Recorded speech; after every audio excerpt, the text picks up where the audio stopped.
በስመ አብ ወወልድ ወመንፈስ ቅዱስ አሐዱ አምላክ አሜን። የልዑል እግዚአብሔር ሰዎች በኃያሉ በእግዚአብሔር ስም እንደምን ሰነበታችሁ? አሜን። ለዚህ ሰዓት ያደረሰን አምላካችን እግዚአብሔር ስሙ የተመሰገነ ይሁን። ዛሬ እንግዲህ ያው የሚኖረን መርሃ ግብር ወልደ አብ በሚል ምስጢረ ተዋህዶን የሚያምታታ መጽሐፍ ተጽፏል። ያው ቀደም ብሎ በቅዱስ ሲኖዶስም እንደተወገዘ ይታወቃል። ነገር ግን ያም ሆኖ ብዙ ሰዎች መጽሐፉ ለምን ተወገዘ፣ ስተት የለበትም፣ ኑፋቄ የለበትም የሚል ብዙ ሰው ያደናግራሉ፣ ያምታታሉ። በተለይ መጽሐፉን ገልጾ ላላየው ሰውና ቢያነብም ለማይረዳው ሰው መጽሐፉ ትክክል ነበረ፣ ነገር ግን ትክክለኛው መጽሐፍ ተወገዘ በሚል ነውና ብዙ ጊዜ ሐሳብ የሚሰጡት። ዛሬ ሶስታችንም እዚህ የተገኘነው መጽሐፉ ምንድነው? አባቶቻችን ቅዱስ ሲኖዶስ ሲያወግዘው ምን ስተት አግኝቶበታል? መጽሐፉ ምን ክደት ምን ስተት አለው? ከኦርቶዶክሳዊ ያስተምሮ በምን የተለየ ነው የሚለውን ነገር ለማየት ነው። ያው መምህር ፍሬህይወት አሉ ከጎንደር አብየ ጊዜ ጉባኤ ቤት መጻሕፍት ትርጓሜ ጉባኤ ቤት፣ እንዲሁም ደግሞ መምህር ገብረመድኅን ከፍኖተ ሰላም የአቡነ ቶማስ መታሰቢያ መጻሕፍት ትርጓሜ ትምህርት ቤት በሶስታችንም የምንወያይበት ይሄ ወልደ አብ የምንለው መጽሐፍ ብለው ያወጡት መጽሐፍ ተወግዟል። ግን ምንድነው ጉድለቱ? ምንድነው ስተቱ? ምንድነው? እውን እነሱ እንደሚሉት ስተት የሌለበት መጽሐፍ ነው የተወገዘው ወይስ ደግሞ በትክክል መወገዙ የሚያስወግዝ ስተት አለው የሚለውን ምዕመናን እንዲረዱት አጠቃላይ መጽሐፉን ምንም መጽሐፉ ሰፋ ያለ ቢሆንም በቀላሉ ስተቶቹን ስላወጣናቸውና በመጠኑም ደግሞ እኛ ባወቅነው መጠን ኦርቶዶክሳዊ ተዋሕዶ ቤተክርስቲያን ለዛ ያለትን አስተምህሮ ምላሽ ለማስጨበጥ ነው። እግዚአብሔር አምላካችን ከሁላችን ጋር ይሁን።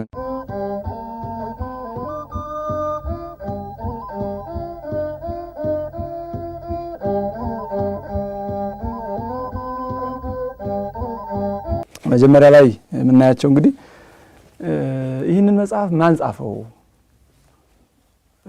መቼና የት ተጻፈ የሚሉ ነገሮችን ነው የምንጀምረው።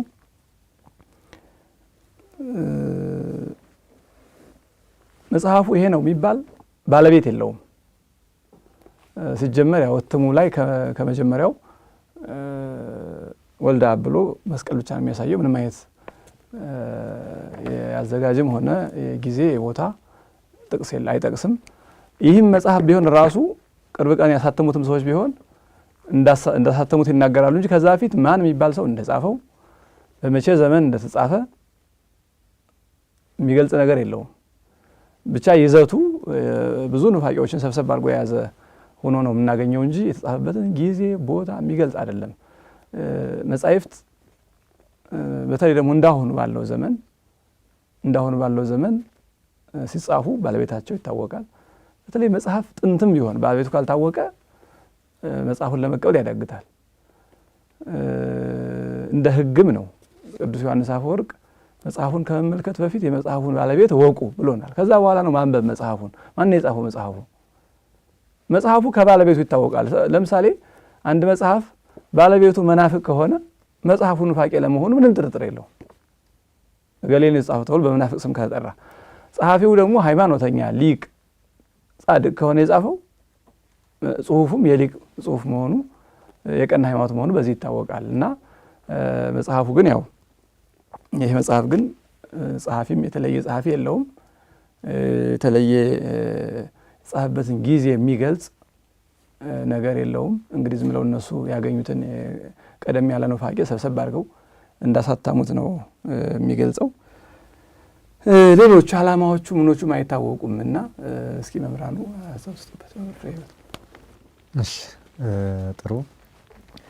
እንግዲህ ወልደ አብ የሚለው መጽሐፍ ከታተመበት ጊዜ ይታወቃል፣ የተጻፈበት ጊዜ አይታወቅም።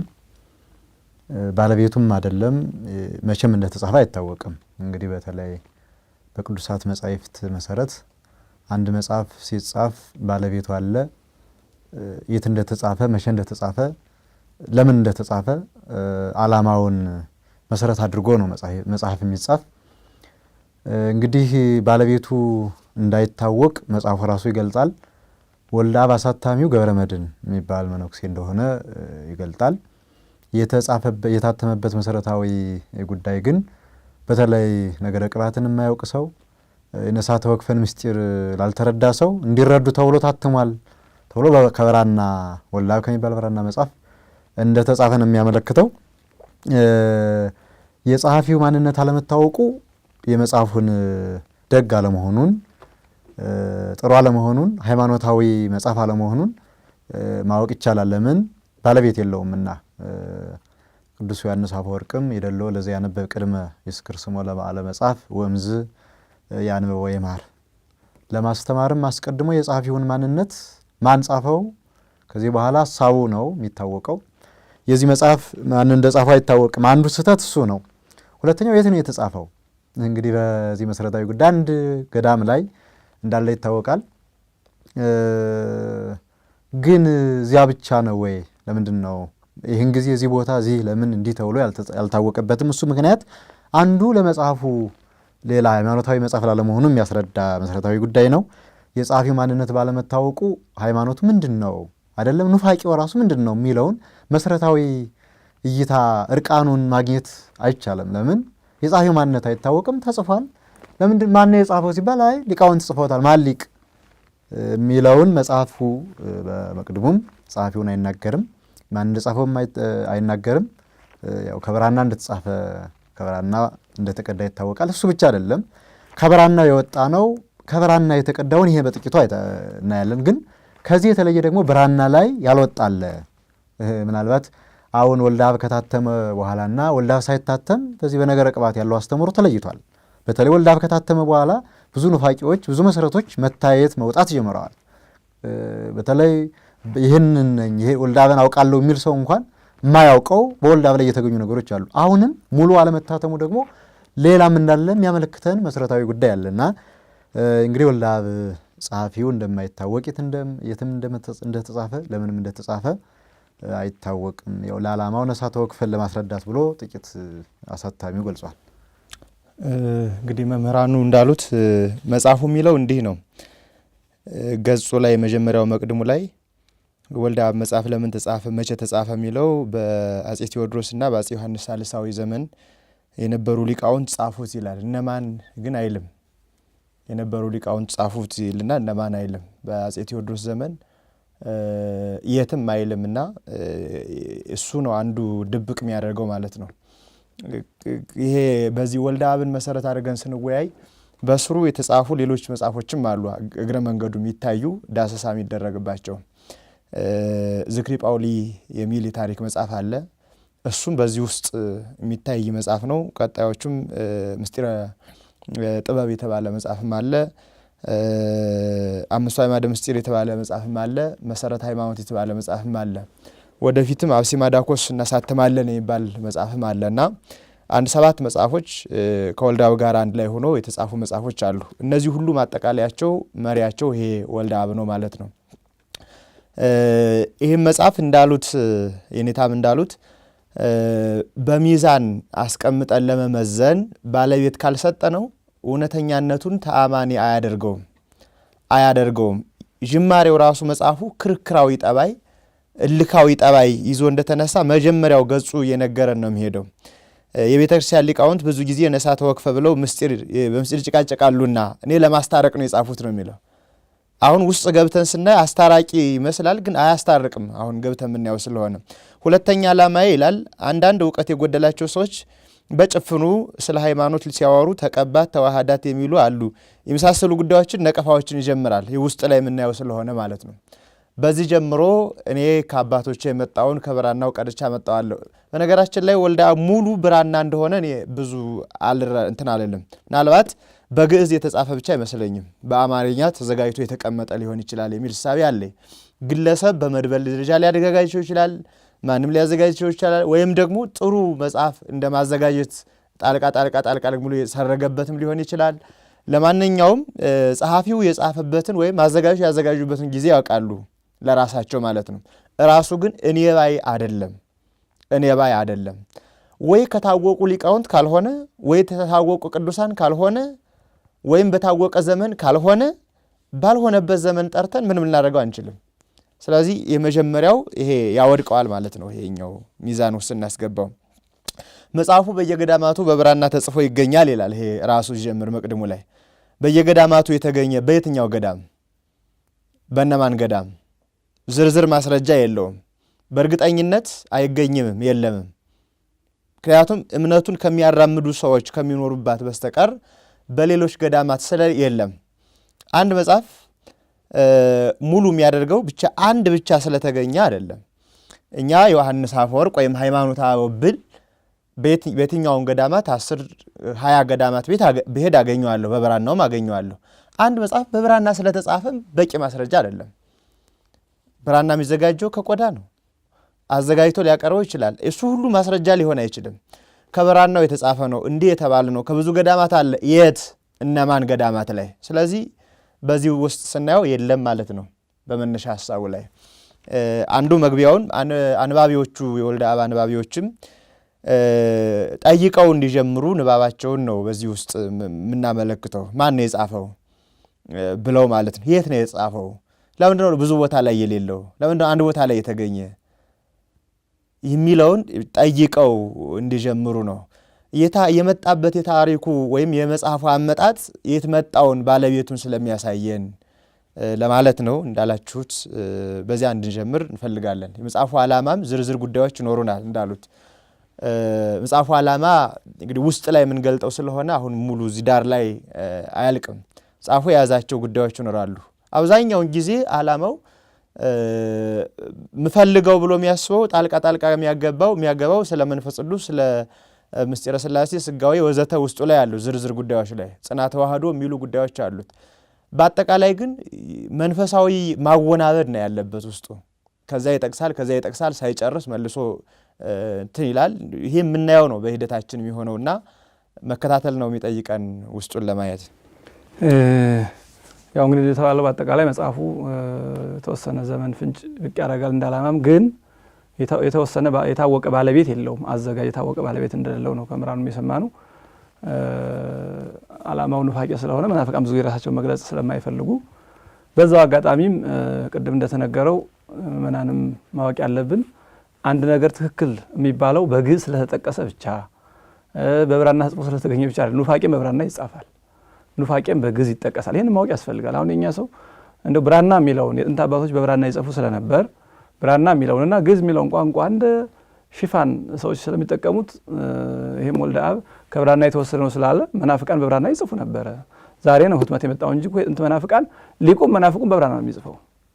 ስለዚህ ኑፋቄም እምነትም ኑፋቄም በብራና ስለሚገኝ አንድን መጽሐፍ በግዕዝ ስለተጻፈ በብራና ስለተጻፈ እድሜውም ቆየት ስላለ ብቻ እውነተኛ መጽሐፍ አያደርገውምና መጽሐፉ ከመግቢያው እንደዚህ ነው። እንግዲህ ወልደ አብ እዚሁ ላይም እንትን ሳንል ወደ ጉዳዮች ሳንገባ መግቢያው የሚናገረው መጽሐፉ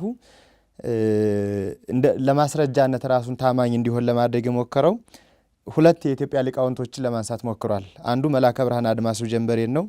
ሁለተኛው ብላቴን ጌታ ኅሩይ ወልደ ሥላሴን ነው። እነዚህ ልና ከኋለኞቹ ሊቃውንት እንደነ መልአከ ብርሃን አድማሱ ጀንበሬ ድርሰቶች እንደ ኮኳ ሃይማኖት እንደ መድሎተ አሚን ያሉት በእውነት ለተመልካቾቻቸው እንደ ዮሐንስ አፈወርቅ እንደ ቅዱስ ባስልዮስ ዘቂሳርያ እንደ ቅዱስ ቄርሎስ ዘእስክንድርያ ያሉ ቃሎች ናቸው ይላል። ኃይለ ቃሉ ከምስጢሩ ተስማምቶላቸዋል ብሎ በመልአከ ብርሃን አድማሱ ጀንበሬ አስታኮ ነው የሚጀምረው። እንግዲህ ይሄ መጽሐፍና መልአከ ብርሃን የጻፉት መድሎተ አሚን ኮኳ ሃይማኖት በምንም መልኩ አይገናኙም። የማይገናኙ መጽሐፍ ወይም ሊቃውንቱን ለምን ጠቀሰ? ይህም ራሱን አስለብሶ የሄደበት ነው። ከዚህ ጀምሮ ነው ራሱን ማስመሰል የጀመረው። ብላቴን ጌታ ኅሩይ ወልደ ሥላሴም የጻፏቸው መጽሐፎች አሉ። ከዚህ መጽሐፍ ጋር ምንም የሚገናኝ ሃይማኖታዊ ዶክትሪን የላቸውም አስተሳሰብ። መልአከ ብርሃን ስናይ በወልድ ዋሕድ በተዋህዶ ከበረ ብለው ነው የጻፉት። ይህን መድሎተ አሚን ላይ በስፋት ሰው ሆይ ወይም ወደ መድሎተ አሚን እናገኘዋለን። ወደፊት ስናገኘው የምናመጣው ይሆናል። እነዚህ ሊቃውንት መጥቀስ ለምን አስፈለገው? መግቢያው ላይ ለምን ማንሳት አስፈለገው ስንልም ይሄ ራሱን ለመደበቅ ያደረገበት ነው። ሰው የሚያምናቸው ሊቃውንት ለማስመሰል ነው። ያላሉትን እነሱም እንደሚያምኑት እንደዚህ ነው ስለካ እነሱማ እንዲ ከገቡ እኛስ እንዲል ሰው ማባበያ ነው። ይሄ ሊሆን አይችልም። ስለ አንባቢዎች መመዘን ካለብን ይሄንን መጽሐፍና መድሎተ አሚን የመልአከ ብርሃን አድማሱ ጀንበሬን አንበን በትክክል አንድ ከሆነ መረዳት እንችላለን። ግን ስለማይሆን በምንም መልኩ ስለማይገናኝ በዚህ መመዘን ይቻላል ማለት ነው። በዚሁ ምናልባት ሊቃውንቱን የማንሳት በተለይ ታላላቅ መምህራንንና ታላላቅ አባቶችን ቅዱሳንን በወልዳ ገለጻ ብዙ ጥቅሶችን ይጠቅሳል። ቅዱስ ዮሐንስ አፈወርቅን፣ ቅዱስ ቄርሎስን፣ ሳዊሮስ ዘስሙናይን ብዙ ነገሮችን ይጠቅሳል። መደበቅ ያድርገው በተለይ መልአከ ብርሃን አድማሱ ጀንበሬንና አባ ዝክሪ ወጳውሊ የደብረ ጽሞና ሊቃውንትን እንደው መጽሐፈ ዝክሪ ወጳውሊ የሚለው መጽሐፍ በእሳቸው ነው የተሰየመው። በሁለቱ ሊቃውንት ደብረ ጽሞና ሊቃውንት የተሰየመ ነው። እንግዲህ መመዘን ካለብን መልአከ ብርሃን አድማሱ ጀንበሬ ምንድነው ጽሁፋቸው አለ፣ ሐሳቡ አለ፣ የወልደ አብ ሐሳብ አለ። ለምንድነው መልአከ ብርሃን አድማሱ ጀንበሬ በተለይ በተዋሕዶ ከበረ በወልደ አብ ሐሳቤ ክደት ነው። መልአከ ብርሃን አድማሱ ጀንበሬ በተዋሕዶ ከበረ ወልድ ዋሕድ ብለው አስቀምጠዋል። ሌላኛው በወልደ አብ አስተምሮ ወደፊትም እናየዋለን በማኅፀን ሥጋ ከአብ ተወለደ ብሎ ይናገራል። መልአከ ብርሃን አድማሱ ጀንበሬ ይህንን በተለይ ገጽ 285 ላይ ቅድመ ዓለም ከአብ ያለ እናት ድረ ዓለም ከመቤታችን ያለ አባት መወለዱን መጻሕፍት አምልተው አስፍተው ሲነግሩን ሁለተኛ በማኅፀን ተወለደ የሚል አይገኝም ብለዋል። ስለዚህ እንዲህ ካለ ወልደ አብ በማኅፀን ሥጋ ከአብ ተወለደ ይላል፣ እሳቸው አልተወለደም። እንዴት ነው የመልአከ ብርሃን አድማሱ ጀንበሬ መጥቀስ ያስፈልገው? ምንድን ነው ሐሳቡ ሳይገናኝ ግን በስም ስማቸውን ብቻ ጠቅሶ እኛ የምንቀበላቸው ነው ማለትና ሰውን ማወዛገብ ልክ የሚይዘው ማሳጣት ነው። እና በተለይ ብዙ ጥቅሶች ይጠቀሳሉ። ሃይማኖተ አበው ይጠቅሳል፣ ቄርሎስ ይጠቅሳል፣ መጽሐፍ ቅዱስ ይጠቅሳል። ግን ለምን እንደጠቀሰ በተለይ አንባቢያን የሚያነቡ ሰዎችም ይህንን ጉዳይ በደንብ ማስተዋል እንዳለባቸው ለማሳሰብ ያህል ነው።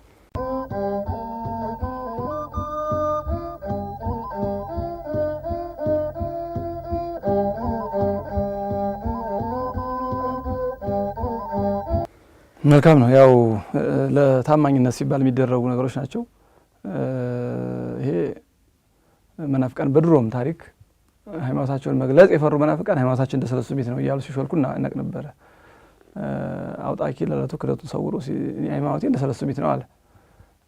ዘርዝሮ አልተናገረም በጽሁፍ ሳይገልጽ ዝም ብሎ እና እነሱም እንግዲህ ምናልባት እነ መልአከ ብርሃን አድማሱ ጀንበሬ እና እነ አለቃ ብላቴንጌታ ኀሩይ በጽሁፋቸው ተሰሚና ተደማጭ ስለሆኑ በኢትዮጵያ ከዚህ አንጻር እኛም የነሱ ልጆች ነን ወደሚል ጥግ ይሄ እንግዲህ በኢትዮጵያ ታሪክ ፈረስ አጎቴ ነው እንደሚባለው ያው በቅሎ እንደሚታወቀው የሁለት እንስሳት እናት የምትገኘው ከሁለት እንስሳት ነው። አባቷ አህያ ነው የሚሆነው፣ እናቷ ፈረስ ናት።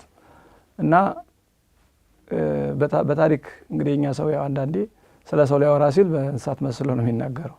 የሚታበዩ ሰዎች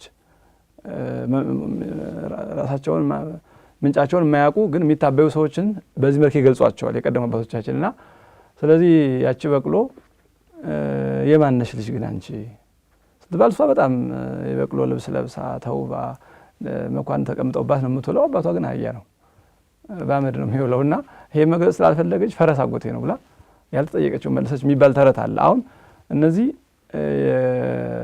ወልደ አብ ጸሐፊዎች በተለይ ደግሞ ይህንን የጠቀሰው የድሮ አዘጋጅ አይመስለኝም፣ አሁን መጽሐፉን ያሳተመው አካል ነው።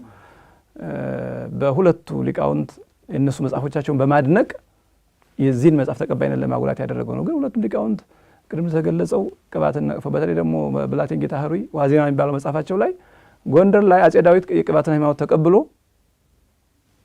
ጳጳሱም ስለተለሳለሱና ስለፈሩት እዛ አካባቢ የነበሩ አረማውያንን ጃዊ የሚባል ማህበረሰብ አረማውያን ለቁ ክርስቲያኖቹን በሙሉ አስፈጃቸው ይላል አጼ ዳዊት። ቅባቶቹ እንዲማረጋቸው ነው እሳቸው የጻፉት። ተዋህዶዎቹን ያሳርዷቸው እንደነበር ይሄን በደስታ ይገልጹታል። እነሱ የሌለ አዲስ ታሪክ ተገፋን ብለው ያወራሉ። ስለዚህ ሁለቱም ሊቃውንት በሐሳብ የሚስማሟቸው ሆነው ሳይሆን የሁለቱን ሊቃውንት ስምና መጽሐፍ ከጠቀስ ይሄ መጽሐፍ ተቀባይነት ያገኛል ከሚል ከአጉል ትርፍ ለማግኘት ታቅዶ የመጣ ነው። ሐሳቡን በቀጣይ እውነት ይመስላል ወይ ይሄ ወልደ አብ ያዘው ነገር እንደነ መድሎተ አሚን እንደነ ኮካ ሃይማኖት ነው ወይ እንደነ ብላቴን ጌታ ኅሩይ መጽሐፍ ነው ወይ የሚለውን በይዘቱ እናየዋለን። እንግዲህ በዋናነት ወልደ አብ ብዙ ስህተቶች አሉት፣ በጣም ብዙ ስህተቶች አሉት። በአብይ ክፍል ስንከፍላቸው ግን በሁለት ነው በትልቁ የሚከፈሉት፣ በምስጢረ ሥላሴና በምስጢረ ሥጋዌ። ሌሎች በዛ ውስጥ የሚካተቱ ነው። ብዙ ሰው የሚያውቀው ምስጢረ ሥጋዌ ላይ ያለውን ስህተት ነው። ነገር ግን ስህተቱ የሚጀምረውና የስህተቱ ምንጭ ምስጢረ ሥላሴ ላይ ምስጢረ ሥላሴ ላይ ነገሩ ከተበላሸ ምስጢረ ሥጋዌ ላይ ሊቃና አይችልም። ብዙ መናፍቃን ክደት የሚመነጨው ምስጢረ ሥላሴ ላይ ነው። ምስጢረ ሥላሴን በሚገባ ሳያውቁ ይቀሩና ወደ ምስጢረ ሥጋዌ እንገባለን ሲሉ ይዘውት ያልመጡት ነገር ያየጎተተ ተመልሶ ወደ ክደት ነው የሚወስዳቸው። ብዙ መናፍቃን ስና የቀደሙት ችግራቸው ምስጢረ ሥላሴን ሳያጣሩ መምጣት ነው። ወልደ አብም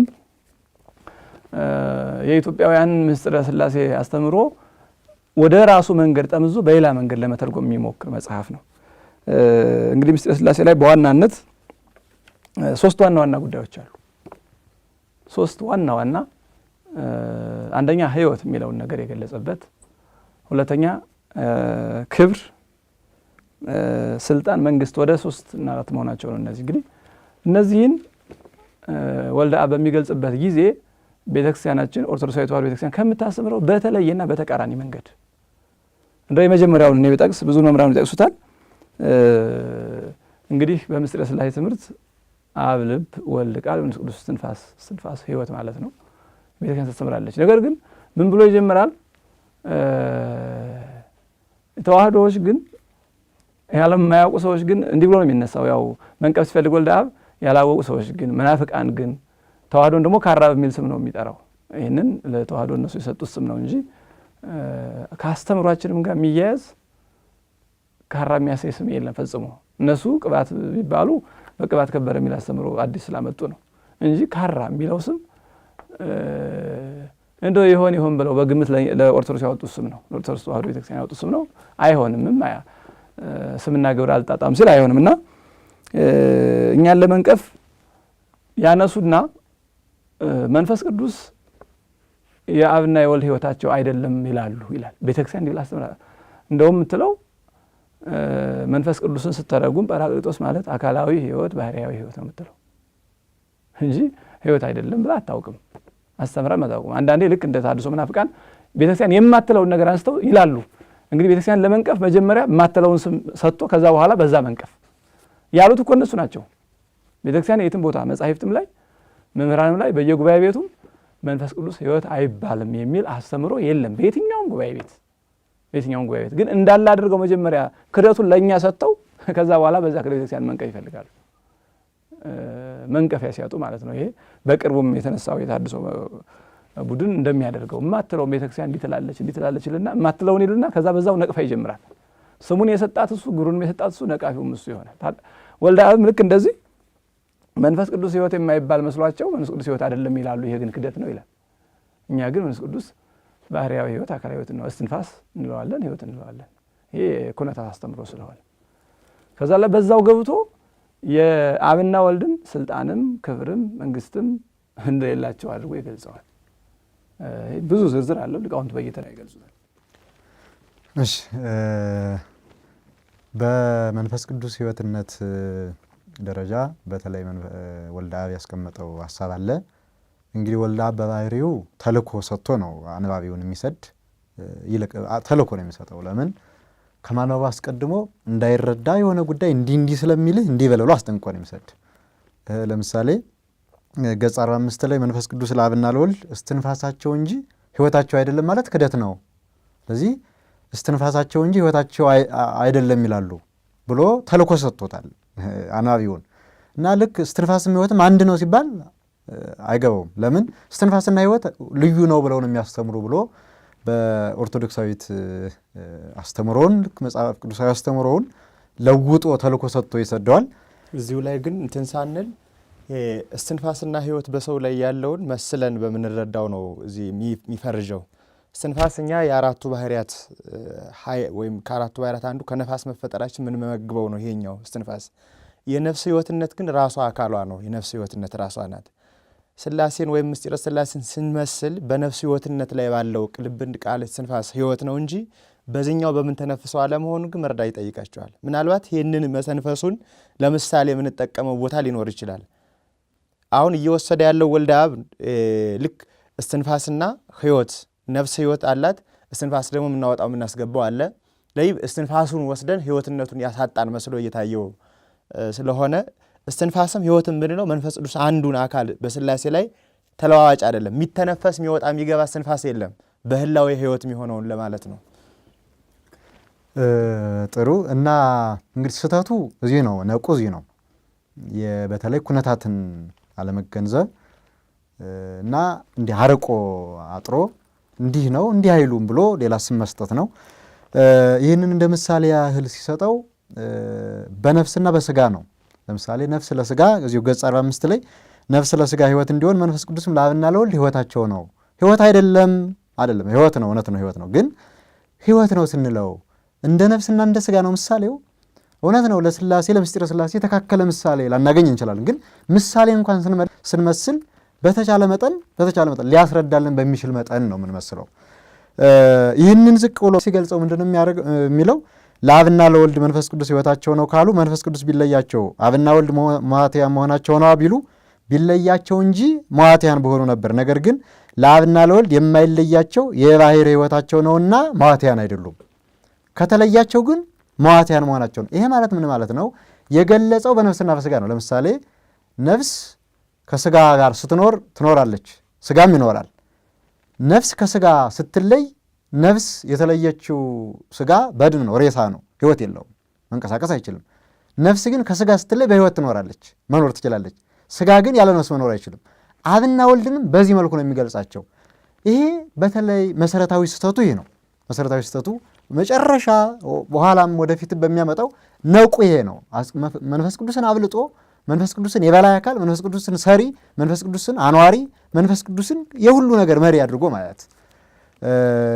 በተለይ ይህንን ጉዳይ በምሳሌም ስንገልጸው ህይወት ነው ስንለው ምንድን ነው? ለምሳሌ ልብ፣ ቃል፣ እስትንፋስ ወይም ህይወት ለቦ ነባቢነት፣ ህያዊነት ብለን በምንገልጸው ነው። ለምን ልብ በልብነቱ ጸንቶ የሚኖር ቃልና እስትንፋስ ሲኖር ነው።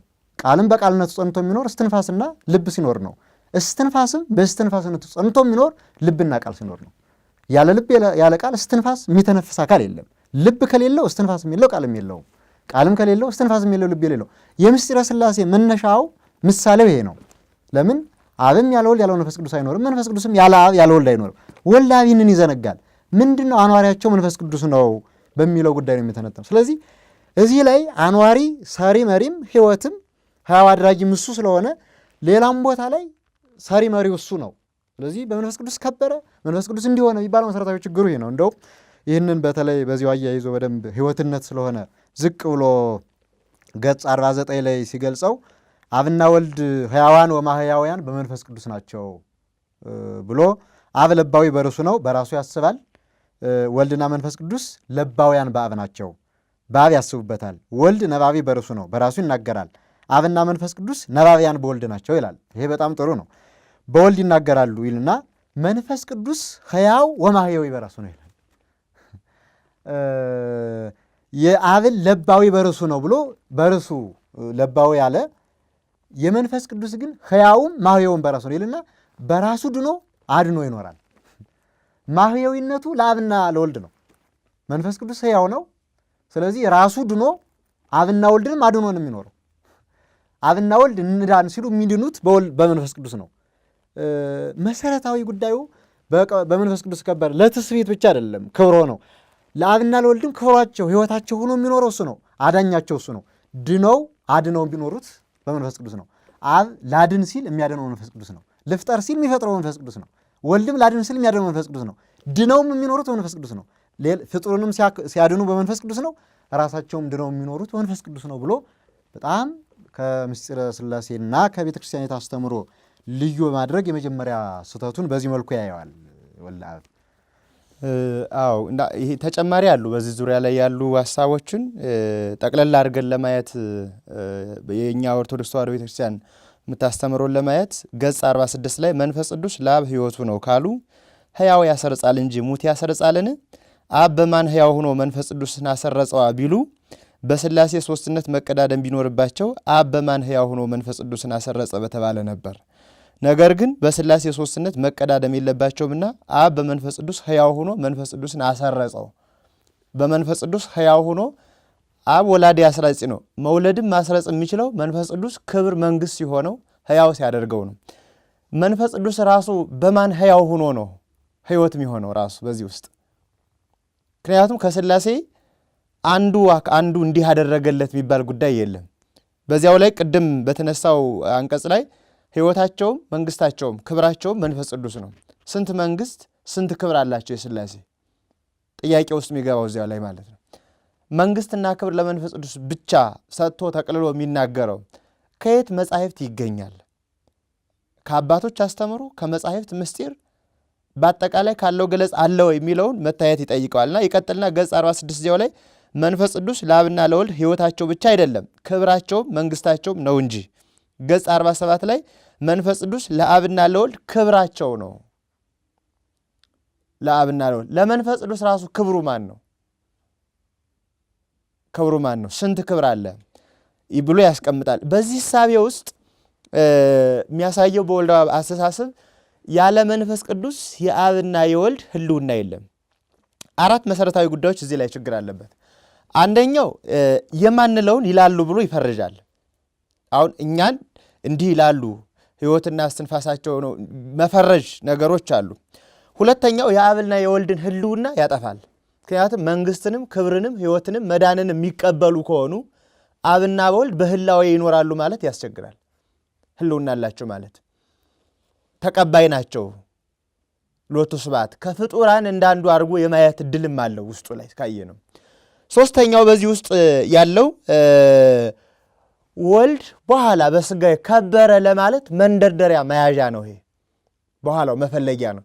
በቅባተ መንፈስ ቅዱስ አከበረ፣ በቃርስ እንዲያደረገ መንፈስ ቅዱስ እንዲያደረገ ማለት ምንጩ እዚህ ላይ ነው ያለው። ስለዚህ መንፈስ ቅዱስ ጥንትም አብ መውለድ የቻለው በመንፈስ ቅዱስ ነው። ጥንትም አብ ማስረጽ የቻለው በመንፈስ ቅዱስ ነው። ጥንትም አብ መንግስት ክብር ያገኘው በመንፈስ ቅዱስ ነው። ወልድም ክብር ያገኘው በመንፈስ ቅዱስ ነው። ስለዚህ ብሎ አሁኑ ለስጋው የሚመጣው መነሻ ነቁ እዚያ ላይ ነው ያለው። ሰው እዚህ ላይ ያለው ሂደት እጅግ ትክክል ያልሆነ ጉዳይ ነው ያለው። በአራተኛ ደረጃ እንዲህ ብለን ካስቀመጥነው በኋላ በአንድ ጉዳይ አይቆም። የያዙትን ማስለቀቅ ማወዣበር አለበት ውስጡ ላይ። እንዲህ ብለን አሁን የአብና የወልድ መንግስታቸውን ክብራቸው መንፈስ ቅዱስ ነው ብሎ አይቀርም። ነገ ደግሞ ሄድና ሌላ ቦታ ላይ ሌላ አንቀጽ ላይ በክብር አንድ ናቸው ይላል። መልሶ በመንግስት አንድ ናቸው ይላል። በመንግስት አንድ ናቸው። የመንፈስ ቅዱስ ክብር አድራጊ ሰጪ ከሆነ መንግስት ሰጪ ከሆነ አዳኝ ከሆነ አድኗቸው የሚሆን ከሆነ በማዳን አንድ ይሆናል ሊባል አይችልም። ይቀጥልና በዚያው በገጽ 49 ላይ በጣም በጎላ ጉዳይ ላይ የሚያስቀምጠው ሕያዋን በራሳቸው ናቸው። ቅድም የተባለው ለማጉላት ማህያዊ መባላቸው በማን ነው ቢሉ አብና ወልድ ማህያዊ በመንፈስ ቅዱስ ናቸውና በመንፈስ ቅዱስ ያድናሉ። በመንፈስ ቅዱስ ያድናሉ። አብ ማዳን አይችልም፣ ወልድ ማዳን አይችልም፣ መንፈስ ቅዱስ ማዳን አይችልም። ማዳንን የሚያገኘው ከመንፈስ ቅዱስ ነው። ድነውም አድነው የሚኖሩት በመንፈስ ቅዱስ ነው ይላል እዚያው ለገጽ ላይ። አብና ወልድም ሕያዋን ወማሕያዋን በመንፈስ ቅዱስ ናቸው፣ ድነውበት አድነውበት ይኖራሉ። ገጽ 49 ላይ ድነውበት አድነውበት ይኖራሉ። ከምንድን ነው የሚድኑት? አብ ከምንድን ነው የሚድነው? ወልድ ከምንድን ነው የሚድነው? መንፈስ ቅዱስ አብና ወልድ ከምንድን ነው የሚያድናቸው? ድነውበት አድነውበት ይኖራሉ። ማንን ነው የሚያድኑት? ይሄኛው የመሳሰል በጣም ሰፊ ውስጥ ያለው ክደት አለበት እዚህ ላይ ግን በጣም ተመልካቾች በተለይ ወልደ አብን የሚያነቡ ሰዎች አንድ ጊዜ አይደለም ይሄን የሚያስቀምጠው። ጥሩ ነገር ያመጣል፣ ካመጣ በኋላ ስርዋጽ ያገባል ኑፋቄውን። አሁንም በጥያቄ እንዲህ ብሉ እንዲህ በላቸው ብሎ ደግሞ ሌላ ያናውጽና ሌላ ይጀምራል። ሃይማኖቱን ትክክለኛውን ኑፋቄ አድርጎ ጠይቆ አጠፋፍቶበት ሌላ ጠይቁበት ይሄዳል።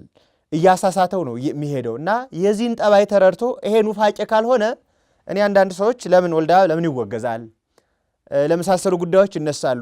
እየመዘኑ እንዲሄዱ በጣም ሰሚዎችም አንባቢዎችም እናመለክታለን፣ እየመዘኑበት እንዲሄዱ። ምክንያቱም ኑፋቄ ነው አይደለም?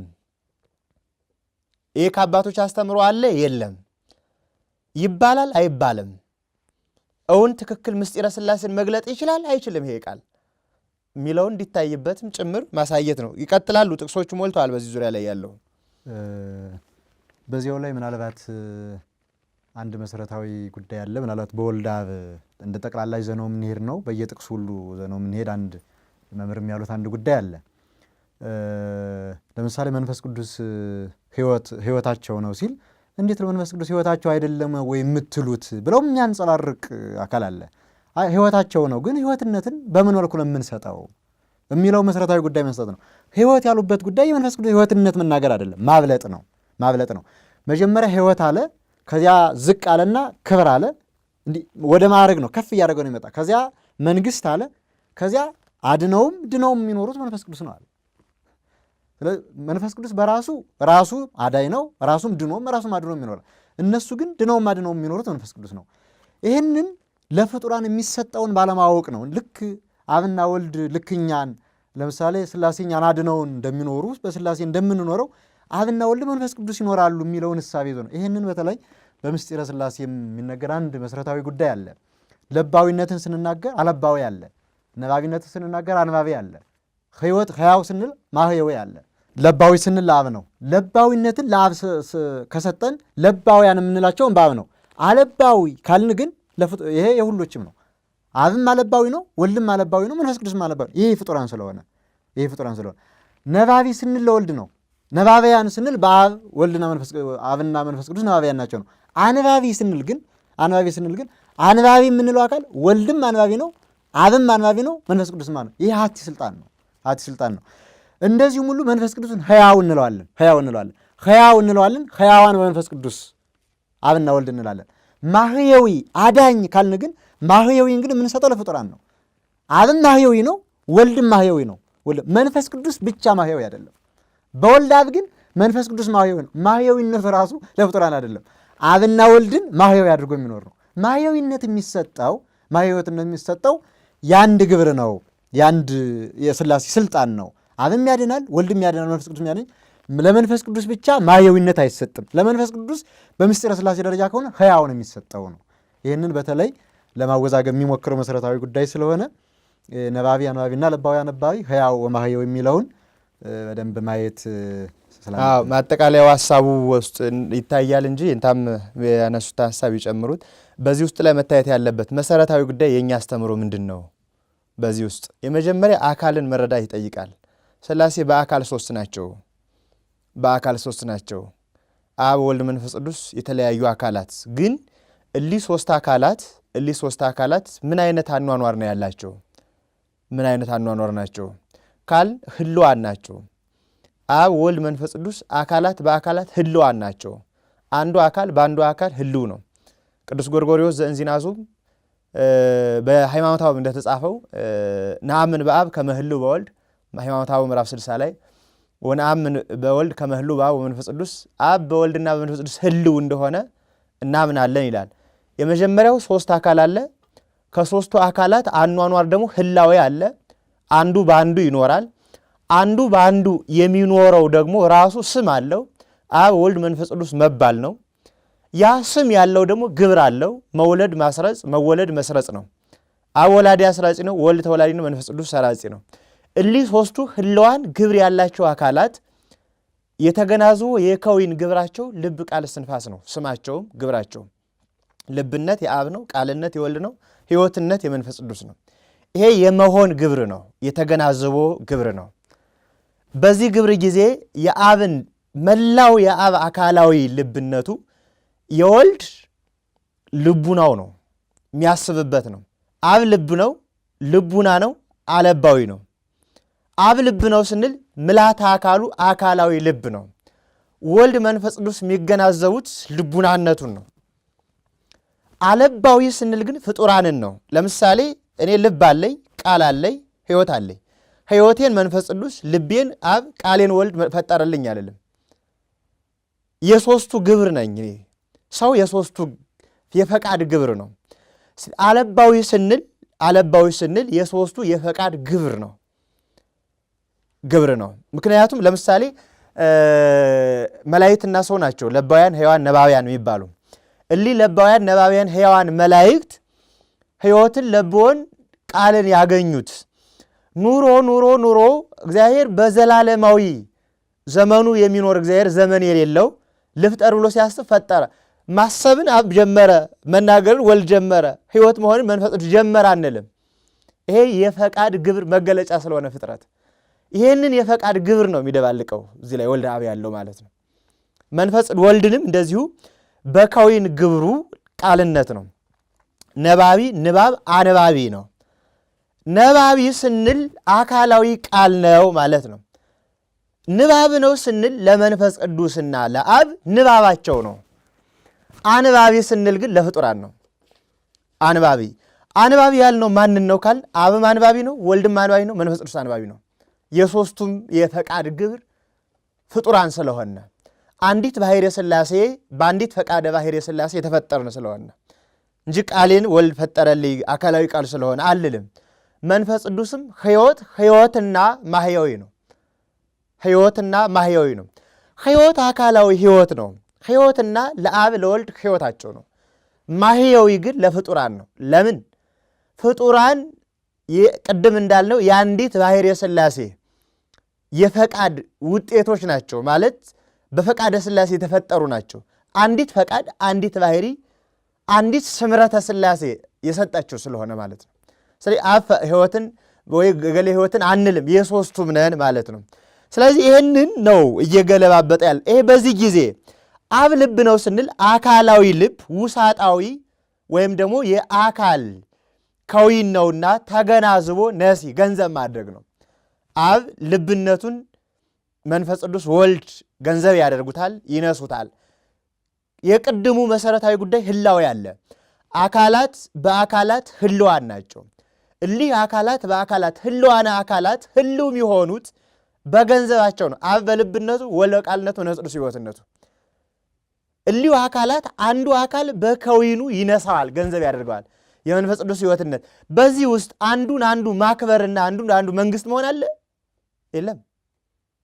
በህላዌ ውስጥ በተገናዝበ ውስጥ በከዊን ውስጥ አንዱን አንዱ ማክበር መንግስቱ መሆን የለም። እንዲህ አይነት ምስጢረ ሥላሴ ትምህርት የለም ማለት ነው። ግን ያኛውን ስናየው ግን ምንድን ነው የሚለው በዚህ ውስጥ ያለው? አብ ለባዊ በርሱ ነው በራሱ ያስባል። ለባሉ አብ ለባዊ በርሱ ነው ገጽ 49 ላይ በራሱ ያስባል። ወልድና መንፈስ ቅዱስም ለባውያን በአብ ናቸው፣ በአብ ያስቡበታል። ወልድም ነባቢ በርሱ ነው በራሱ ይናገራል። አብና መንፈስ ቅዱስም ነባውያን በወልድ ናቸው፣ በወልድ ይናገራሉ። መንፈስ ቅዱስም ሕያው ወማሕያዊ በራሱ ነው፣ በራሱ ድኖ አድኖ ይኖራል። ስለዚህ አብ ሕይወትነቱን ያመጣው ያገኘው በራሱ አይደለም። ይቀጥልና ግን ገጽ 59 ላይ ይገርማቸዋል። መንግስታቸውን ክብራቸውን መንፈስ ቅዱስ ነው ካለ በኋላ ራሱ ደግሞ ያጣላል። ሥላሴ በክብር አንድ ናቸው ይላል። ገጽ 59 ላይ በክብር አንድ ናቸው። እንዴት ሆኖ ሊሆኑ ይችላሉ? ክብራቸው መንፈስ ቅዱስ፣ አዳኛቸው መንፈስ ቅዱስ፣ በጠቅላላ ድነውበት አድነውበት የሚኖሩበት መንፈስ ቅዱስ፣ መንግስታቸው መንፈስ ቅዱስ በክብር እንዴት ይሆናሉ? እዚህ ላይ ብልጫ ሰጠ፣ እዚህ ላይ ደግሞ አንድ ይሆናል። ማምታታት።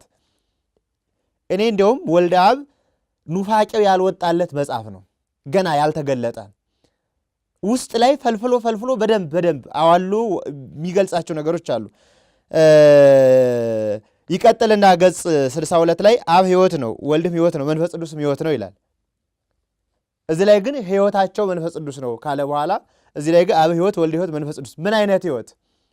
ሕያው አካላት ናቸው። ምን አይነት ሕይወት? በተሰጥኦ ያገኙት ሕያውነት ነው ወይስ የህላዌ ከዊን ተገናዝቦ ነው? አያመጣም። የህላዌ ከዊን ተገናዝቦ ነው የኛ ሕይወት ምንለው። እሱን ነው ያለው አሁን ችግር ያለው።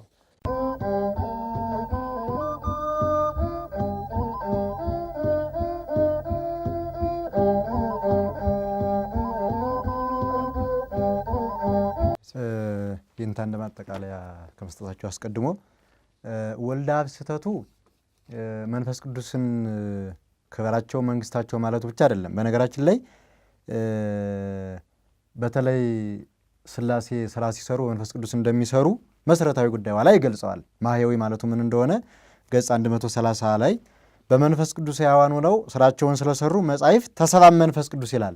ስለዚህ ተሰባም መንፈስ ቅዱስ እንዲህ በመንፈስ ቅዱስ ሲል በመንፈስ ቅዱስ ሕያዋን ሆነው በመንፈስ ቅዱስ ስለሚሰሩ ነው መሰረታዊ ጉዳይ ይላል።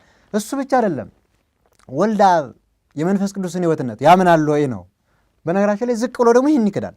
በተለይ ገጽ 100 ገጽ 183 ላይ አብ ሕይወት ወልድ ሕይወት መንፈስ ቅዱስ ሕይወት ይላል። ይህ ምንድን ነው ቢሎ ይህንን ሲተረጉም አብ ሕይወት ወልድ ሕይወት መንፈስ ቅዱስ ሕይወት ማለቱ ምንድን ነው የሚለውን ሲያይ ይህስ አብ ሕይወት ማለቱ ለራሱ የልብነት ሕይወት ሲሆን ለወልድና ለመንፈስ ቅዱስ የልብነት ሕይወታቸው ነው። አሁን በምስጢረ ሥላሴ በልብነት በቃልነት በእስትንፋስ ወይም በሕይወትነት ማን ነው ሕይወት? ልብ ነው? አብ ነው ሕይወት ወይስ መንፈስ ቅዱስ ሕይወት? እዚያ መንፈስ ቅዱስ ሕይወት ነው ብሎ አብልጦ አኗሪ ሰሪ መሪ አድርጎ ተናገረ። እዚህ ደግሞ እንደውም በምስጢረ ሥላሴ ሕይወትነትን የመንፈስ ቅዱስ ግብሩን ለማን ሰጥቶ የከዊን ግብሩን ለማን ሰጥቶ ተናገረ? ለአብ ሰጥቶ ተናገረ። ለራሱ እንዲሁም የቃልን ሲናገር ወልድ ሕይወት ማለት ለራሱ የቃልነት ሕይወት ማለት ነው። ቃል ሆኖ ሕይወት ካለው መንፈስ ቅዱስ ምኑ ነው? ምን ያስፈልገዋል? አብ ልብ ነው። የልብነት ሕይወት ካለው መንፈስ ቅዱስ ምኑ ነው? ራሱ ልብ ነው። ራሱም ሕይወት፣ ራሱም ልብ፣ ራሱም ቃል፣ ራሱም ሕይወት ከሆነ መንፈስ ቅዱስ ምንድን ነው? ማጥፋፋት ነው። አሁን እዚህ የተፈለገው ለምንድን ነው? እዚህ እንዲህ ማለት የፈለገው ሕይወት ነው እያለ መንፈስ ቅዱስን እያበለጠ መጥቶ ነበር። ሰው ይህን እንዳይረዳበት መጨረሻ ላይ ሕይወትነትን አጥፋፍቶ ለምንም እንዳይሆን ምንም ሳይዝ አንባቢ ከዚህ እንዲወጣ ነው የሚፈልገው። ስለዚህ ተገናዘውን በተለይ የመንፈስ ቅዱስን ሕይወትነት ሳይቀር ይክዳል ወልደ አብ። ይህንን ምናልባት በመጻሕፍት አስተምሮ ሕይወትነት ማን ነው የሚለውን እውነት ነው አብ ሕይወት እንላለን። አብ ሕይወት ስንል ምንድን ነው? ለፍጡራን አብ ለእኔ ሕይወት ነው፣ ወልድም ሕይወቴ ነው፣ መንፈስ ቅዱስም ሕይወት ነው፣ ለፍጡራን ነው። ይህንን በተለይ ማህየዊነትንም እንዲሁ በሃይማኖተ አበው ምዕራፍ 28 ቁጥር 10 ላይ አብኒ ማህየዊ ወልድኒ ማህየዊ መንፈስ ቅዱስን ማህየዊ፣ አብም አዳኝ ነው፣ ወልድም አዳኝ ነው፣ መንፈስ ቅዱስም አዳኝ ነው። ማህየዊ ለምን አለ? አሁን ይህንን ሃይማኖተ አበው በተለይ ሊቁ 28 10 ላይ የተናገረውን መንፈስ ቅዱስ ሕያው ወማህየዊ በራሱ ከሆነ ለምን አብ ማህየዊ ተባለ ነው? ለምን ተጣላ? ለምን ሃይማኖተ አበው ጋር አይስማማም? መንፈስ ቅዱስ ሕያው ማህየዊ በራሱ ነው፣ በራሱ ብቻ ነው። ወልድም መሆን አይችልም፣ አብም መሆን አይችልም። እዚህ ግን አብም ማህየዊ ተባለ፣ ወልድም ማህየዊ ተባለ፣ መንፈስ ቅዱስ ማህየዊ ተባለ። ስለዚህ ሕይወትነትን አንዴ ለወልድን አንዴ ለአብ አንዴ ለቃል ይናገራል፣ አንዴ ደግሞ ሕያው ማለት መንግስት ክብር ብሎ አብልጦ ይናገራል። ምንድን ነው ከዚያ አንባቢ ሊረዳ የሚፈልገው? ሃይማኖት አልባ የሚይዘው ማሳጣት ነው መሰረታዊ ጉዳይ። ምክንያቱም እዚያው ላይ ይንታም ጨምሩበት ሐሳቡን ገጽ 183 ላይ ወልድ ሕይወት ነው ያለውን ከቀጠለ በኋላ መንፈስ ቅዱስ ሕይወት ነው ማለቱ ለራሱ የደህንነት ሕይወት ሲሆን ለአብና ለወልድም የደህንነት ሕይወታቸው ነው። ለራሱ የደህንነት ሕይወት ሲሆን ለአብና ለወልድ ደግሞ የደህንነት ሕይወታቸው ነው። እንዲህ አይነት ገለጻ አለው። እንዲህ አይነት ይቀጥልና እዚያው ላይ እኛ በነፍሳችን ገጽ 184 ላይ እኛ በነፍሳችን ሕያዋን ሁነን ስራችንን እንድንሰራ ሥላሴም የሚሰሩትን ስራ ሁሉ በመንፈስ ቅዱስ ሕያው ሆነው ይሰሩታል። እኛ በነፍሳችን ሕያው ሁነን እንድንሰራ። የእኛ ሥጋ ግዙፍ ነው፣ አይነጻጸርም። ነፍስ ረቂቅ ናት። ምስጢረ ሥላሴን አባቶቻችን መስለው ያስተማሩን በነፍስ ነው። ነፍስ ለባዊት፣ ሕያዊት፣ ነባቢት ናት። በነፍስ ግብር በግብረ ባሕሪዋ ስትገለጽ ምስጢረ ሥላሴ ይገለጻል። በፀሐይ በቀላይ በእሳት መስለው ነግረውናል። ነፍስና ሥጋ የሥጋዊ ምስጢር ሊሆን ይችላል። ግዙፍ ሥጋና ግዙፍ ረቂቅ ነፍስ አንድ ላይ መኖራቸው ምስጢረ ሥላሴ ሥጋዊን ያሳያል። ግዙፍ ሥጋና ረቂቅ ነፍስ ለምስጢረ ሥላሴ ምሳሌ ሆኖ ነፍስ ሕያው እንደሚያደርገን እኛን እና ሥራ እንደምንሠራ ሥላሴ ወይም አብና ወልድ በመንፈስ ቅዱስ ሕያው ሆነው ድነው ሥራ ይሠራሉ ማለት መዋትያን ማድረግ አይደለም? መዋትያን ማድረግ ነው። ይሄ ሊሆን አይችልም። በሃይማኖተ አበው ምዕራፍ 28 ቁጥር 4 ላይ ወለተ እመተብለ በእንተ አብ ከመውቱ ማህየዊ ዘንበለ ኑፋቄ እስመ ለዝንቱ ግብር ወልድኒ ይገብሮ አዲ ወይ ገብሮ መንፈስ ቅዱስ። ስለ አብ ሕያው ነው ማህየዊ ነው ቢባል አለ ያለ ጥርጥር ነው። ይሄንንም ወልድም ይሰራዋል፣ ማህየዊ ነው፣ መንፈስ ቅዱስም ይሰራዋል፣ ሕያዋን ናቸው ብሎ ይናገራል። እንዲህ ስንል በጣም ልብ ማድረግ ያለብን እንዲህ ስንል እኛ አብ ወልድ የመንፈስ ቅዱስን ሕይወትነት በህላዌ ተገናዝቦ ነሲ ገንዘብ አያደርጉትም ማለታችን ግን አይደለም ያልነው። መንፈስ ቅዱስ አካላዊ ሕይወት ነው፣ ባህሪያዊ ሕይወት ነው። አብና ወልድ ገንዘብ የሚያደርጉት በአካል ህላዌ ነሲ ተገናዝቦ ነው። ገንዘብ ያደርጉታል፣ አካላት ህልዋን ናቸውና ያንን ዘንግተ ነው አይደለም። የዚህ አባባል ግን ሟቲነትን ነው የሚሰጠው። እንዲህ ስንል ራሱ መንፈስ ቅዱስ ደግሞ የአብን ልብነት በነሲ ተገናዝቦ የወልድን ቃልነት በነሲ ተገናዝቦ ገንዘብ ያደርገዋል። እሺ መንፈስ ቅዱስ ሕይወት ነው ብንል ሕይወት ነው። ልብ የሌለው ሕይወት፣ ቃል የለው ሕይወት ማለት ነው። ማይነሳ ሕይወት ማለት ነው። እሺ መንፈስ ቅዱስ ሕይወት ስለሆነ አከበረ ከተባለ ልብ የመሆን አብ አያከብርም ማለት ነው። እሺ ቃል የሆነ ወልድ አያከብርም ማለት ነው። በሥላሴ አንዱ ከባሪ አንዱ አክባሪ አለ ወይ? የአምላክ አክባሪና የአምላክ ከባሪ ምን አመጣው ብሎም በምስጢረ ሥላሴ ላይ እንዲያው በሥጋ ዘመን ስንመጣ ዘመነ ሥጋዬ የሚያስብል ጉዳይ ሊያመጣ ይችል የቀለም ሰረገላ የምስጢር ዳይጽ ሊባል ይችላል። ይሄ ግን በማይነካው ጉዳይ ላይ ነው ያለው፣ በማይነካው ጉዳይ ላይ ነው እና ትክክል አይደለም። ሃይማኖተ አበው በዚሁ ገጽ ላይ ወለመ ገብረ ወልድ ምዕራፍ 28 ቁጥር 4 ላይ ወለመ ገብረ ወልድ ሕይወተ ለለ ይፈቅድው ወለ ሕይወትን ለሚሿት ሰዎች ሕይወትን ወልድ ቢሰጥ እስመ ይገብር ዘእንበለ ፈቃደ አቡሁ ያለ አባቱ ፈቃድ አይሰጥም። ዘይትየረዮ የሚተካከለው ማለት አንድ የሚሆነው እስመ ቦቱ በርሱ ዘአብ ወላዲሁ የአባቱ በአባቱ ያለ ሁሉ የወልድም ነው፣ በርሱ አለ። አብ ሕያው ነው፣ ወልድም ሕያው ነው፣ መንፈስ ቅዱስም ሕያው ነው። አብ ሕይወት፣ ወልድ ሕይወት፣ መንፈስ ቅዱስ ሕይወት ነው። አዎ እሊህ ሕያዋን ሦስቱ አካላት አንዲት ሕይወት ነው ያላቸው።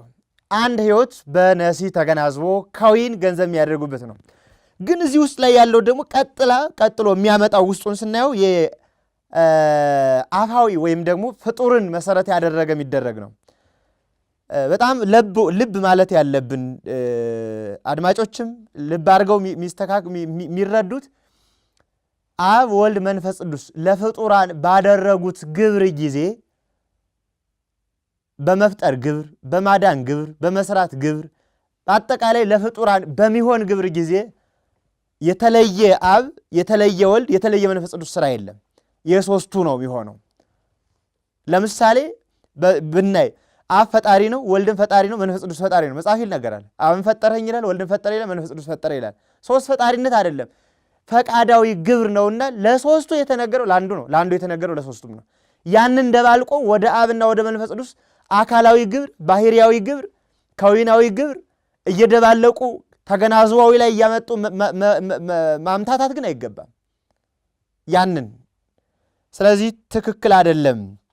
በዚሁ አንቀጽ አብጠለ ሞተ ወሰዓረ ሙስና ከመይኩን ዘንበለ እንከ ከእስመ ሕይወት ወርስቱ እቱ ራሱ ሕይወት ርስት ነው። ሃይማኖተ አበው ምዕራፍ 79 ቅዱስ ቄርሎስ ቁጥር 9 ላይ ራሱ ሕይወት ነውና ይላል። ወልድን ራሱ ሕይወት ነው የሚለው።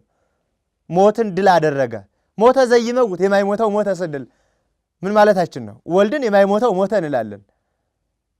ስለ የብድራት ሕይወት ከሆነ ምኑን ነው የማይሞተው? ምን ይባልለታል? ጥንቱን ደህንነት ያገኘው ከመንፈስ ቅዱስ ከሆነ የማይሞተው ሞተ ምን ያዝብላል? እንዲህ ስንል አሁንም አጽንኦት የሚሆነው መንፈስ ቅዱስን የከዊን ሕይወት አይደለም ማለት ግን አይደለም የሚለውን ማስተዋል ይጠይቀናል ማለት ነው።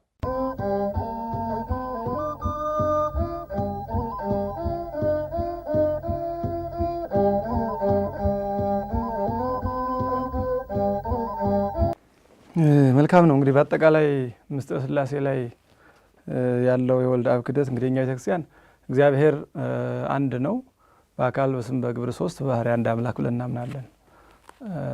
ሶስት አምላክ ብለን አናውቅም። አንድ ንጉሥ፣ አሐቲ መንግስት፣ አንዲት መንግስት ነው ያለቻቸው ሥላሴ። አንዲት ክብር፣ አንዲት ስልጣን ነው ያለቻቸው። ነገር ግን እንደ ወልድ አብ ይዘት ከሆነ ሶስት ነገስታት፣ የተለያየ ሀብት ያላቸው ሶስት ነገስታት አድርጎ አንዱ ንጉሥ በሀብቱ በጣም የተሻለ፣ ሌሎቹ ነገስታት ግን ሀብቱ የሌላቸው እንደ አብረው የሚያሳልፉ አድርጎ ነው ያስቀመጣቸው። የሶስት ነገስታት ሶስት ናቸው። ሀብቱ ያለው ከአንደኛው ነው፣ በጣም ሀብት ያለው አንደኛው ነው። እንስጥ ሲሉ አብረው ነው የሚሰጡት ግን የእሱን ገንዘብ ነው፣ እነሱ ገንዘብ ስለሌላቸው። እንደዛ አድርጎ ነው ያቀረባቸው ሥላሴ። እግዚአብሔር አንድ አምላክ ነው። የስም የአካል የግብር ሶስትነት እግዚአብሔርን ሶስት አምላክ አያደርገውም። እነዚህ በአንድ አምላክ ውስጥ ያሉ የአካል የግብር የስም ሶስትነት ፈጽሞ አምላክነት የሚነጣጥሉ ነገሮች አይደሉም። በዛ ላይ ደግሞ ቅድም እንደተነገረው ሕይወትነትም ቢሆን ሲመሰል በስጋና በነፍስ አይደለም። ነፍስ ለልብነቷና ለቃልነቷ የምትሆነውን ሕይወት ነው እንጂ ነፍስ ለስጋ የምትሆነውን ሕይወት አይደለም። ምሳሌ ግን በስላሴ የምንጠቀመው ልብነት፣ ቃልነት፣ ሕያውነት ስንል የዚች የነፍስ ሕይወትነቷ ለቃሏ ለልቧ ነው። የስጋ ሲለያት ያቃልነት ሕይወት አይፈርስም። ነፍስ ከስጋ ስትለይ እኔ ሶስቱ ግብራት እንዳሉ ነው የሚጸኑት። እና በአጠቃላይ ምንድን ነው አንደኛ አለመጠን ነገረ እግዚአብሔርን ባልተረዱት መጠን መመራመር። ነገረ እግዚአብሔር መዳረሻው አለመታወቅ ነው። ምስጢረ እግዚአብሔርን እኛ የምናውቀው እስከማናውቀው ድረስ ነው የምንጓዘው። መጨረሻችን የማይመረመር አምላክ መሆኑን ማወቅ ነው። እነዚህ ተጽፈው ያገኘናቸው የተገለጹልን እግዚአብሔር አምላካችን ራሱ የገለጻቸው በነቢያት አድሮ በሐዋርያት በሊቃውንት አድሮ የነገረንን በጥቂቱ ለመዳን የሚበቁን ያህል እናገራለን እንጂ እንደው የገባንንም ያልገባንንም እኛው በድፍረት ገብተን የማይሆን ባህር ውስጥ መግባትም ተገቢ አይደለም። ስለዚህ ይሄ መጽሐፍ ግን እግዚአብሔርን እንደ ፍጡራን እያደረገ ነጣጥሎ ሕይወትነትንም በጣም ከፋፍሎ የሚያሳይ በተለይ ደግሞ መንፈስ ቅዱስን ከሶስቱ አካላት በተለየ የስልጣን ባለቤት፣ የክብር ባለቤት፣ የመንግስት ባለቤት አብና ወልድን ግን ከመንግስት ውጭ ይሄ ማዕረግ መስጠት ማዕረገ መንግስት ድሮ ጊዜ በነገራችን ላይ ብዙ ሰው ተወግዘዋል። በዚህ ማዕረገ መንግስት ያበላለጠ መናፍቅ ነበረ ድሮ ጊዜ። ዋናው ንጉስ አብ ነው። ሁለተኛው ንጉስ ምክትሉ ንጉስ ደግሞ ወልድ ነው። ሶስተኛው ደግሞ የምክትል ብሎ የተወገዘ መናፍቅ አለ በድሮ ጊዜ።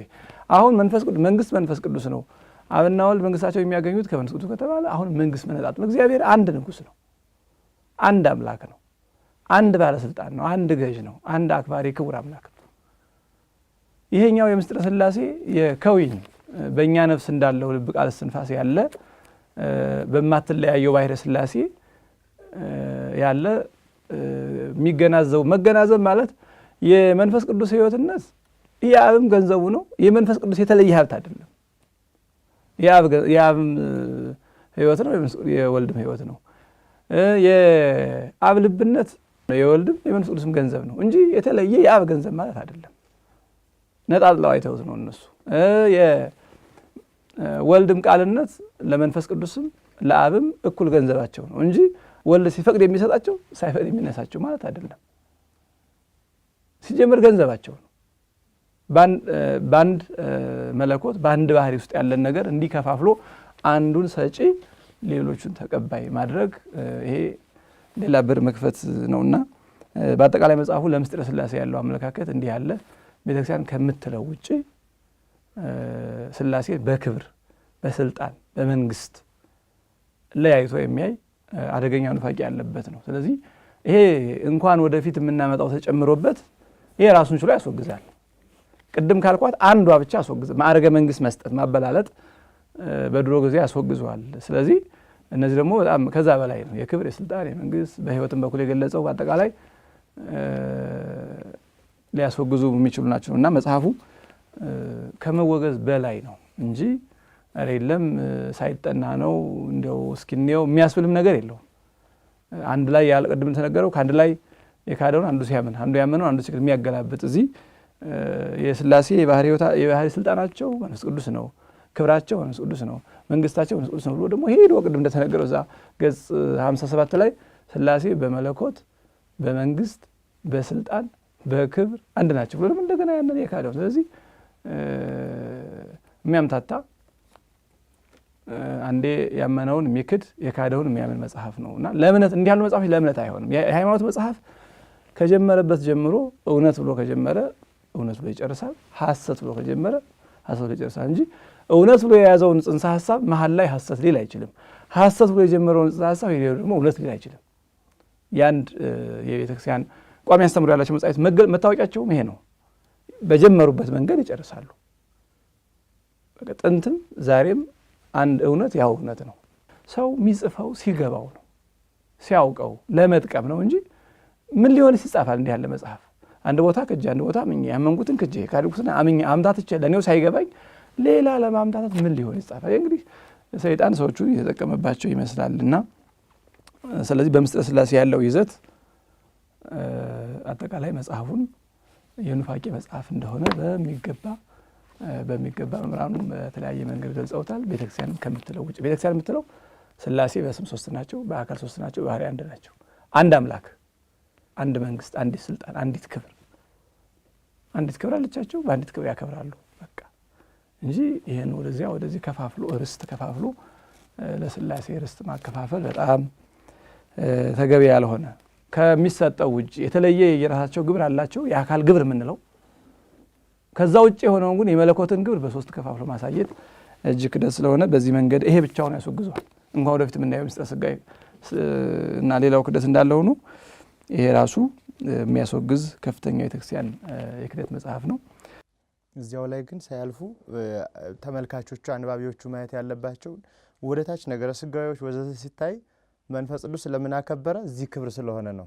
ምንጩን እንዳይለቁ ዋላ የመንፈስ ቅዱስ ስራዎች በሙሉ በሚዘረዘሩት ነቁ ምስጢረ ሥላሴ ነው። ከዋናው ከተበላሸ ታችኛው ላይ አይበላሽ ማለት አይቻልም። ማንም ሰው ይሄ በቅባተ መንፈስ ቅዱስ ከበረ፣ በተዋህዶ ከበረ ወዘተ ለማለት ምንጩ ያለው ምስጢረ ሥላሴ ላይ ነው። ምስጢረ ሥላሴ ላይ አንዲት ባህሪን አንዲት ክብርን ሳይረዳ ቢመጣ መንፈስ ቅዱስ አክባሪ ነው ወይ ቅዱስ መንግስት ነው እያለ ቆይቶ እዚህ ላይ አይደለም ማለት አይቻልም ማለት ነው። ተረድቶ እንዲመጣ ወደዚህኛው ሐሳብ በጣም ጥሩ ነው። ምክንያቱም ኋላ አሁን ክብርን ለመንፈስ ቅዱስ የሰጧት ኋላም ስጋና መለኮት ሲዋሃዱ አክባሪው መንፈስ ቅዱስ ነው የሚያሰኘው። ያ ነው እንደተባለው ከላይ ከደፈረሰ ከታች ጥሩ ምንጭ አይገኝም እንደሚባለው የሚወርደው ያው ደፍርስ ነው። ታች መጠራረግ የሞኞች ነው። ማጥራት ካለብን ላይኛው ነው ልናጠራ የምንችለው። መጀመሪያውኑ ቅድም እንደተነገረው የክብርን መንግስትን ስልጣንን ለመንፈስ ቅዱስ የሰጡት ኋላ በነገረ ተዋህዶ አክባሪው መንፈስ ቅዱስ ነው ሲሉ ለምን ስንላቸው ክብር የመንፈስ ቅዱስ ነዋ፣ ስልጣን የመንፈስ ቅዱስ ነዋ፣ መንግስት የመንፈስ ቅዱስ ነዋ ብለው ለመከራከር ነው አብና ወልድን ክብርን ስልጣን መንግስትን የነሷቸው። ስለዚህ ተመልካቾች ወይም ይህን መጽሐፍ ማንም የሚመለከት ሰው ከምስጢረ ሥላሴ ነው ነገሩን ተርቶ ማለት ያለፈበት። ምስጢረ ሥላሴ ከተበላሸ አበቃ። ምስጢረ ሥጋዌ ላይ ምን እንደሚል ይታወቃል። ጠቅለን ክብርን ለመንፈስ ቅዱስ ከሰጠነው ሄዶ አክባሪው መንፈስ ቅዱስ ብቻ ይሆናል፣ ክብር የመንፈስ ቅዱስ ብቻ ይሆናል። ክብርን ለሶስቱ ከሰጠን ከታችም ክብሩ የሶስቱ ይሆናልና ትክክል ነው። ስለዚህ ያው በሕይወትነትም በኩል የገለጸው በክብርም በስልጣንም በመንግስትም የገለጸው በአጠቃላይ በምስጢረ ሥጋዌ ሊቃውንት አባቶቻችን ካስተማሩት መጻሕፍት መዝግበው ከያዙት በጉባኤ ቤት ከሚነገረው የተለየ ፍጹም ኑፋቄ እና ስህተት ያለ አቅም የተደረገ ምርምር ከአቅም በላይ የተደረገ ምርምር በነገረ መለኮት ውስጥ በአቅም በላይ የተደረገ ምርምርም አለ። ግን ያለው እስከ ተጻፈ ድረስ ሊቃውንት ምራን መጻሕፍት የሚናገሩትን እንጂ የማይናገሩትን ጭምር መናገር ፈጽሞ ክደት ነው የሚሆነውና የወልደ አብ የተባለው መጽሐፍ ግን ከዛ በላይ ወጥቶ አብና መንፈስ ቅዱስን ክብር ነስቶ ከማይገባው ላይ ተመራምሮ ሰሚዎቹንና ወይም አንባቢዎቹን ወደ ክደት የሚወስድ የኑፋቄ መጽሐፍ ስለሆነ ማንኛውም ሰው ይህንን መጽሐፍ በሚያገኝበት ጊዜ መጽሐፈ ኑፋቄ መሆኑን ቅዱስ ሲኖዶስ ማውገዙ በጣም ትክክል መሆኑን ምንም የቅዱስ ሲኖዶስ ውሳኔ ትክክል አይደለም ለማለት አይደለም። የኛም ዋናው ዓላማችን ግን አሁንም እነሱ መወገዙ ስህተት ነው እያሉ ስለሆነ መወገዙ ስህተት አለመሆኑን ቅዱስ ሲኖዶስ ኑፋቄ አግኝቶበት የተወገዘ መሆኑን እንዲያውቀው ለማንኛውም ኦርቶዶክሳዊ ማሳወቅ እንፈልጋለን። ለዛሬው እዚህ ድረስ ይበቃናል። ቀጣይ እግዚአብሔር አምላካችን በሰላም ያድርሰን። ሌላ ርዕሰ ጉዳይ እናያለን። እስከዚያው ድረስ በሰላም ያሰንብተን።